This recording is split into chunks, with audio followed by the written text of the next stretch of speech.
Item season 3. Ngicela ngilindele obuhle konke.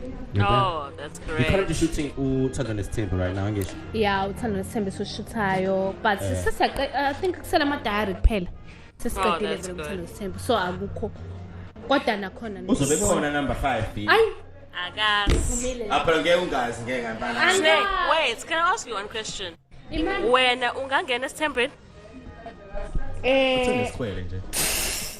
Wena. Guys. Asisumuntu wakho lo jola naye right now. Hey, Phela sisithando sami ngiyakuthanda ngicela ukukuthatha kodwa ngifuna owesibili uzothini? Angifuna ukuqamba amanga umuntu wami lo ngijola naye manje uyasifisa isithembu. Awu, Sike ayike. sikhulume naso. Oh. But mina vele ngeke ngibe umamkhulu, umamncane. Ukhona omunye sekhona. Ngoba ngiyamthanda. Okay. Kunzima ukuthi ngamkele ukuthi ngibe umamncane. Snake usasithembini. Kahle kahle. Yes, ngisithembini. Ake sephendulile umbuzo wami bafana. Isithembu isiqalenini lesi. Ayusesivumile. Lalela sengitholile nempendulo yami. Uthe wahlukaniswa uGuy lo uqala ngoba wayenesikhwele. Sisiphi isikhwele manje? Yes. Ima. Uma umthanda umuntu webafana uba ne-understanding. No. UGuy lo ngihlangane naye. Yeah. Wangivulela sonke isifuba sakhe. Yeah. So ukhona inamba wokuqala. Yeah. Mina ufuna ngenze number 2. Ngoba phela umendo bafetha ucoshwa. Ish. Khona umuntu engizoyenza. Ngamamkela. Okay. It's fine, ngizobe sithembini. Fine. Ayiyeza ke reality show yabo guys. Ayikho into engizoyenza. Wamfuzo yese. Guys, seriously ayikho into abo kube nzima ukwamkela kodwa but ngoba ngiyamthanda uGuy. So like when have you met uNkulunkulu? Mamkhulu. Bengahlangana naye kodwa but Uyazi ukuthi ukhona. uGuy wamtshela ukuthi okay vele uGuy since singakuhlangani wayiloke eposta enza everything since kade wangifuna mina ngamfuni engidm enza everything ngingamnaki but now kwazi ukuthi no good serious ngeke umuntu uyakulandela ngaso singimlalela usuthini okay salalelana but masefika nokuthi okay sine uzoba number 2 nginesithembu ngifuna isithembu uzoba number 2 kwaba nzima mina kodwa but sengi-acceptile seku-right. Amen. Futhi indlela enza ngayo akatshengisa usukhona umunye number 1 akatshengise isekhuluma nami khuluma naye. Ucabanga unayo imali ukuthi na abambe isithembu? Yes unayo.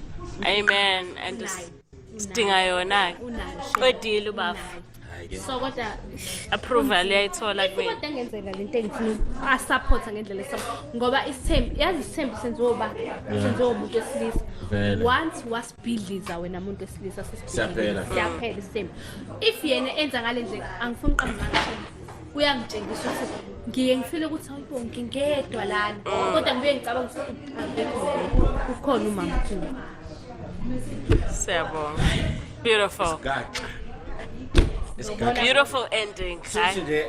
Shuthi nempethu nje singa expect nawe nje i-reality show uThando Nesithembu la Snake. Mhlawumbe yes. No, but I wish you would into iba right mafethu. Yeah, Kubeke nokuba umuntu obona ukuthi uyena yabo. Yeah. More than anything, thank you so you. much. Friend, anything you want to share? No. Okay. So yeah, man, thank you so much, and yeah, man, cheers. It's been a good one, guys. It's been a good one. Cheers. Thank you. Hi guys, welcome back to Celeb Gossip Entertainment, where we bring you the tea each and every day. Now guys, this was part 2 from the interview that Usne did.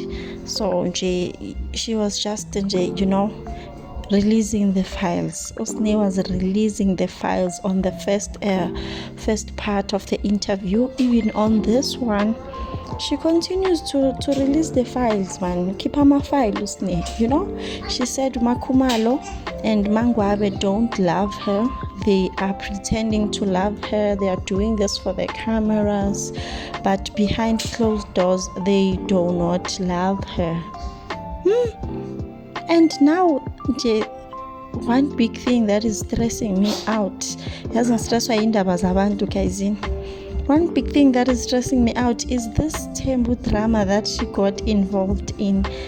Like, I'm just so stressed. Girl, you can see how Vuyokazi and Tirelo are treated in that fake Thembu of your brother. But no, you just jump into the fire, and she say, you jump into the fire. Like, my girl, you can see how your father's wives are treated. Like, it's always competition, it's always drama. You jump right into the drama. You want to keep fighting for the rest of your life, because it's Thembu, guys. It's Thembu. You will fight. No Mungatwena, I just want to be the quiet one. You are forced to fight there. Look at Vuyokazi. She was always quiet, always this sweet girl, but she ended up as a fighter. You know, she ended up as a fighter, and by the end of the relationship, she was another person. It even changed her personality. So I'm worried about Usne. I am really worried. And another thing also, in this interview, she also shared Guti. She left school at grade 9 because, because of a lot of things, academic issues, you know. But she was sharing a lot, and I feel like she was oversharing. But who am I to judge? Thank you so much for watching. Please like and subscribe. I'll see you on my next.